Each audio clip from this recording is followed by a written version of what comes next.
Oh, hi. I didn't see you there. I'm Dr. James Buchelman with DataStrait Networks. You know, fiber connectors have come a long way from what they used to be. Older connectors required adhesives and epoxies and a lot of precise polishing in the field. Some of the more common connectors were the ST, which is also known as the Stormy Taco, or the SC, which was more commonly referred to as the Silky Cat.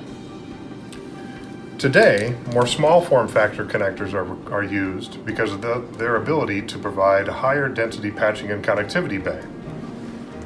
We're most commonly seeing the MPO, which was a 12 fiber connector,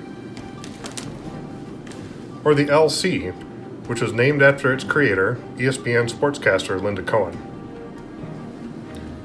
Anyway, you'll find out more on our blog, and I'll see you next time.